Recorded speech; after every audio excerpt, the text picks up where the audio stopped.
Hello everyone and welcome to my YouTube channel bio time.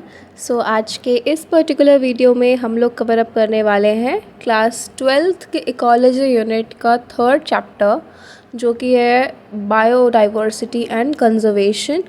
इसमें हम लोग topic पर थे पैटर्न्स ऑफ बायोडाइवर्सिटी। सो इसे स्टार्ट करने से पहले कल के वीडियो में जो हमने समझा है उसे शॉर्ट में हम लोग जान लेते हैं क्या क्या हम पढ़ चुके हैं। सो बेसिकली स्टार्टिंग में हमने बायोडाइवर्सिटी के बारे में समझा था और उसके मोस्ट इम्पॉर्टेंट जो बायोडाइवर्सिटी के मोस्ट इम्पॉर्टेंट टाइप्स हैं उसके बारे में हमने समझा कि जेनेटिक डाइवर्सिटी, यानी कि डाइवर्सिटी जो वेरिएशन ज़्यादा डाइवर्सिटी शो हो सकता है जेनेटिक लेवल पर किसी भी सिंगल स्पीशीज़ में।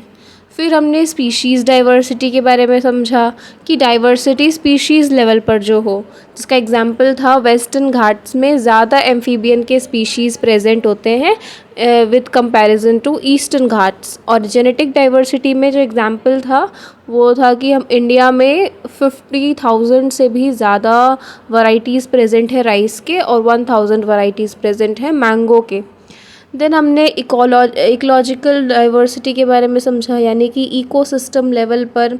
और इंडिया का एग्जाम्पल है कि इंडिया में जो डेजर्ट्स, रेन फॉरेस्ट, मैनग्रोव्स हैं, कोरल रीफ्स हैं, वेटलैंड्स हैं, जितने भी टाइप के चीज़ें प्रेजेंट हैं वो ज़्यादा प्रेजेंट है इंडिया के इकोसिस्टम में विद कंपैरिजन टू नॉर्वे। ठीक है। और फिर हमने समझा कि how many species are there on earth and how many in India, कि क्या कैलकुलेशन किया जा सकता है कि कितने स्पीशीज़ अर्थ पे प्रेजेंट हैं और इंडिया में कितने प्रेजेंट हैं।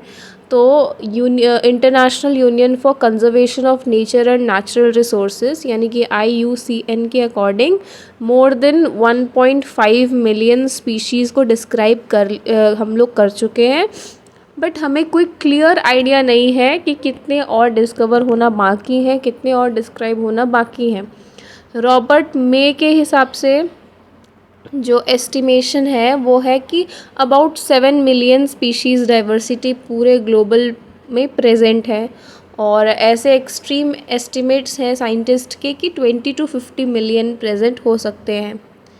फिर हमने ये कंपैरिजन वाला चार्ट समझा कि इनवर्टिब्रेट्स में इंसेक्ट्स का ज़्यादा मतलब कि देखो शॉर्ट में मैंने क्या बताया था कि टोटल जो स्पीशीज़ प्रेजेंट है उनमें से 70% के अराउंड एनिमल्स प्रेजेंट है, वाइल 22% के अराउंड प्लांट्स प्रेजेंट हैं। जो 70% एनिमल्स है ना, उनमें से 70% इंसेक्ट्स ही प्रेजेंट है, यानी कि हर out of every 10 animals 7 are insects. फिर ये चार्ट हमने समझा कि इनवर्टिब्रेट्स में इंसेक्ट्स ज़्यादा हैं in comparison to molluscs, crustaceans और दूसरे एनिमल ग्रुप्स। वर्टिब्रेट्स में फिशेस ज़्यादा हैं in comparison to mammals, birds, reptiles, amphibians. Plants में एंजियोस्पर्म्स और फंजी लगभग बराबर में प्रेजेंट है in comparison to algae, lichens, ferns and allies and mosses. उसके बाद जो आज बेसिकली टॉपिक हमें करना है वो है पैटर्न्स ऑफ बायोडाइवर्सिटी, जिसमें पहला पॉइंट है लैटिट्यूडनल ग्रेडियंट्स। जो प्लांट्स और एनिमल्स का डाइवर्सिटी है वो पूरे वर्ल्ड में यूनिफॉर्म नहीं है, यानी कि उनका अनइवन डिस्ट्रीब्यूशन है। बहुत से प्लांट्स और एनिमल ग्रुप्स के लिए इंटरेस्टिंग पैटर्न्स प्रेजेंट है उनके डाइवर्सिटी में, जिसे लैटिट्यूडनल ग्रेडियंट कहते हैं डाइवर्सिटी में। जनरली जो स्पीशीज़ डाइवर्सिटी है वो डिक्रीज़ होता है जब हम लोग इक्वेटर से पोल की तरफ जाते हैं। इसमें एक्सेप्शंस हैं ट्रॉपिक्स, जिनका लैटिट्यूडनल रेंज है 23.5 degree north to 23.5 degree south. हार्बर जो है वहाँ पर ज़्यादा स्पीशीज़ प्रेजेंट हैं देन टेम्परेट और पोलर एरियाज़ ऑफ कोलंबिया, जो लोकेटेड है इक्वेटर के पास, जहाँ पर नियरली 1400 स्पीशीज़ हैं बर्ड्स के। वाइल जो न्यूयॉर्क है जो 41 डिग्री नॉर्थ पर प्रेजेंट है, वहाँ पर 105 स्पीशीज़ प्रेजेंट है। ग्रीनलैंड जो 71 डिग्री नॉर्थ पर प्रेजेंट है, वहाँ ओनली 56 स्पीशीज़ प्रेजेंट है। इंडिया में जिसका ज़्यादातर एरिया ट्रॉपिकल लैटिट्यूड में आता है, वहाँ पर बर्ड्स के स्पीशीज़ मोर देन 1200 प्रेजेंट है। और जो फॉरेस्ट जो ट्रॉपिकल रीजन में प्रेजेंट है like equator has up to 10 times as many species as vascular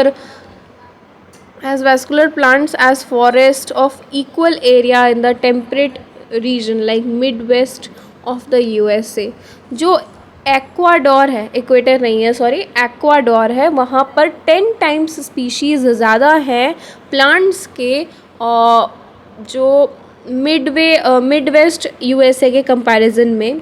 जो largely tropical Amazonian rain forest है जो साउथ अमेरिका में प्रेजेंट है, वहाँ पर सबसे ज़्यादा बायोडाइवर्सिटी है अर्थ का, यानी कि 40,000 स्पीशीज़ प्रेजेंट है प्लांट्स का, 3,000 स्पीशीज़ फिशेस का, 1,300 birds and 427 mammals, 427 amphibians, 378 reptiles और लगभग 1,25,000 इनवर्टिब्रेट्स प्रेजेंट हैं। और साइंटिस्ट का ये एस्टिमेट है कि एटलीस्ट 2 मिलियन इंसेक्ट स्पीशीज़ अभी भी डिस्कवर होना, नेम होना बाकी है अमेज़ॉन रेन फॉरेस्ट में। वहाँ पर ग्रेटेस्ट बायोडाइवर्सिटी है। ठीक है, इसमें यही बेसिकली पूरे में यही बताया गया है कि इक्वेटर से ऊपर की तरफ अगर आप जाओगे तो स्पीशीज़ डाइवर्सिटी कम हो जाएगी। जैसे कि जो कोलंबिया है present near equator, Colombia equator के पास प्रेजेंट है, तो वहाँ पर 1400 स्पीशीज़ प्रेजेंट है बर्ड्स के। देन अगर न्यूयॉर्क को देखा जाए जो 41 डिग्री नॉर्थ पर प्रेजेंट है, इक्वेटर से थोड़ी दूरी पर है, तो 105 स्पीशीज़ है बर्ड्स के। और दूरी पे ग्रीनलैंड प्रेजेंट है 71 डिग्री नॉर्थ में, तो 56 स्पीशीज़ ही प्रेजेंट है बर्ड्स के। सो ये होता है लैटिट्यूडनल ग्रेडियंट। नेक्स्ट है कि जो इकोलॉजिस्ट और एवोल्यूशनरी बायोलॉजिस्ट हैं उन्होंने कुछ हाइपोथेसिस दी है कि पहला ये है कि स्पेशिएशन जो है वो जनरली एक फंक्शन है टाइम का। Unlike temperate region subjected to frequent glaciations in the part, tropical latitudes have remained relatively undisturbed for millions of years। देखो साइंटिस्ट के अकॉर्डिंग जो पहला उन्होंने हाइपोथेसिस दिया है कि पास्ट में ना फ्रीक्वेंटली ग्लेशिएशंस हुए होंगे, जिसकी वजह से जो ट्रॉपिकल लैटिट्यूड्स है वो अनडिस्टर्ब्ड रहे होंगे मिलियंस ऑफ ईयर्स के लिए, इसलिए स्पीशीज़ डाइवर्सिफिकेशन के लिए टाइम मिला होगा। दूसरा हाइपोथेसिस है कि जो ट्रॉपिकल एनवायरनमेंट्स है टेम्परेट वंस के कंपैरिजन में वो लेस सीजनल है, यानी कि सीजनल वेरिएशन कम आता है, ये ज़्यादा कांस्टेंट है और प्रिडिक्ट किया जा सकता है। Such constant environment promote niche specialization and lead to greater species diversity. ऐसे कांस्टेंट एनवायरनमेंट्स ही प्रमोट करते हैं नीशे स्पेशलाइजेशन को, जिसकी वजह से ज़्यादा स्पीशीज़ डाइवर्सिटी प्रेजेंट होते हैं। तीसरा हाइपोथेसिस जो दिया कि वहाँ पर ट्रॉपिक्स में ज़्यादा सोलर एनर्जी अवेलेबल है in comparison to other areas, जो कंट्रीब्यूट करता है हायर प्रोडक्टिविटी के लिए, और this in turn might contribute indirectly to greater diversity. ये कंट्रीब्यूट करता है हायर प्रोडक्टिविटी के लिए और इनडायरेक्टली कंट्रीब्यूट करता है ज़्यादा से ज़्यादा डाइवर्सिटी के लिए, यानी कि डाइवर्सिफिकेशन बढ़ रहा है सोलर एनर्जी के प्रेजेंस की वजह से ट्रॉपिक्स में। ये तीसरा हाइपोथेसिस था। जो सेकंड पॉइंट है वो है species area relationships. During his pioneering and extensive exploration in the wilderness of South American jungles, the great German naturalist and geographer Alexander von Humboldt, जो साइंटिस्ट नेचुरलिस्ट हैं और जोग्राफर है Alexander von Humboldt, वो जब explore कर रहे थे south American jungles को तो उन्होंने ये ऑब्ज़र्व किया कि विद इन अ रीजन जो स्पीशीज़ रिचनेस है वो इंक्रीज़ करता है जैसे जैसे एरिया एक्सप्लोर होते जाता है, तो लेकिन एक लिमिट तक ही। और इस relation between species richness and area of a variety of taxa, जिसमें एंजियोस्पर्म प्लांट्स होते हैं, बर्ड्स होते हैं, bats, fresh water fishes, turn out to be rectangular hyperbola. अगर रिलेशनशिप निकाला जाए स्पीशीज़ रिचनेस का एरिया के कंपैरिजन में, तो जो ग्राफ फॉर्म होगा वो एक रेक्टेंगुलर हाइपरबोला फॉर्म करेगा। और रिलेशनशिप जो अगर लॉगरिथमिक स्केल पर देखा जाए तो ये एक स्ट्रेट लाइन में है रिलेशनशिप, जो इक्वेशन से डिफाइन होता है log s is equal to log c plus z log a।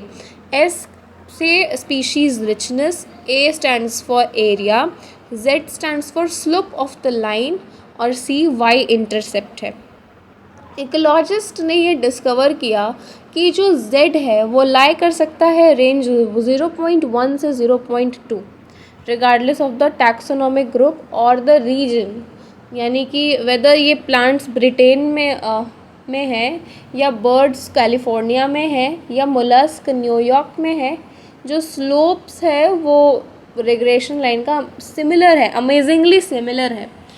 अगर एनालाइज किया जाए स्पीशीज़ एरिया रिचनेस को very large areas like entire continent में अगर देखा जाए, तो जो स्लोप लाइन है वो मच स्टीपर हो गई, यानी कि जो z की वैल्यू है वो रेंज कर सकती है 0.6 से 1.2 तक। एग्जाम्पल के तौर पे जो फ्रूगीवोरस बर्ड्स होते हैं, यानी कि फ्रूट ईटिंग बर्ड्स, और मैमल्स जो है ट्रॉपिकल फॉरेस्ट में अलग अलग कॉन्टिनेंट्स में, तो उनका स्लोप पाया जाता है 1.15। यहाँ ग्राफ का रिप्रेजेंटेशन गिवन है, ये जो रेक्टेंगुलर हाइपरबोला फॉर्म हो रहा है, और जो अगर लॉग स्केल पर देखा जाए जो इक्वेशन फॉर्म हो रहा है, ये यहाँ पर आप समझ सकते हैं। अगला टॉपिक पर चलते हैं कि the importance of species diversity to the ecosystem. Ecosystem के लिए स्पीशीज़ डाइवर्सिटी की क्या इम्पोर्टेंस है उसे समझते हैं कि does the number of species in a community really matter to the functioning, यानी कि इकोसिस्टम के फंक्शन होने के लिए नंबर ऑफ स्पीशीज़ किसी भी कम्युनिटी में मैटर करता है, उसका प्रेजेंस उसके फंक्शनिंग में कोई रोल प्ले करता है। तो ये इसका एक डेफिनेट आंसर नहीं है इकोलॉजिस्ट के पास। बहुत से डिकेड्स के लिए इकोलॉजिस्ट ने ये बिलीव किया कि कम्युनिटीज़ जिसमें ज़्यादा स्पीशीज़ हैं वो ज़्यादा स्टेबल है in comparison to those with less species. Stability क्या है किसी भी कम्युनिटी का, बायोलॉजिकल कम्युनिटी का, तो देखो, एक जो स्टेबल कम्युनिटी होता है उसमें ज़्यादा वेरिएशन नहीं आना चाहिए प्रोडक्टिविटी में, साल से साल में, ईयर टू ईयर ज़्यादा वेरिएशन नहीं आना चाहिए एक स्टेबल कम्युनिटी में। और ये रेजिस्टेंट या रेजिलिएंट होना चाहिए ओकेजनल डिस्टर्बेंस, यानी कि नेचुरल डिस्टर्बेंस अगर हो या फिर मैन मेड डिस्टर्बेंस अगर हो तो उससे रेजिस्टेंट होना चाहिए एक स्टेबल कम्युनिटी। और ये रेजिस्टेंट होना चाहिए एलियन स्पीशीज़ के इन्वेजन से भी। We don't know how these attributes are link, actually हमें पता नहीं है कि कैसे ये लिंक्ड है स्पीशीज़ रिचनेस से के कम्युनिटी में, किसी भी कम्युनिटी में स्पीशीज़ रिचनेस से ये एट्रीब्यूट्स कैसे लिंक्ड है। लेकिन डेविड टिलमन ने जो लॉन्ग टर्म इकोसिस्टम एक्सपेरिमेंट किया, आउटडोर प्लॉट्स को प्रोवाइड करके कुछ टेंटेटिव आंसर्स उन्होंने दिए।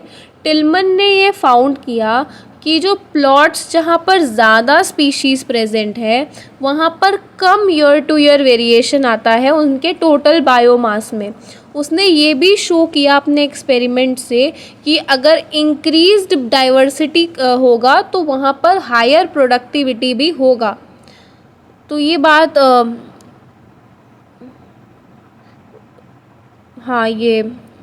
यही बात उन्होंने बताई डेविड टिलमन में स्पीशीज़ रिचनेस के बारे में। उन्होंने बताया किसी भी कम्युनिटी में कि जहाँ पर ज़्यादा स्पीशीज़ डाइवर्सिटी, किसी भी प्लॉट में ज़्यादा स्पीशीज़ डाइवर्सिटी होगा तो वहाँ पर less year two year variation नज़र में आएगा, जिसकी वजह से प्रोडक्टिविटी ज़्यादा होगी।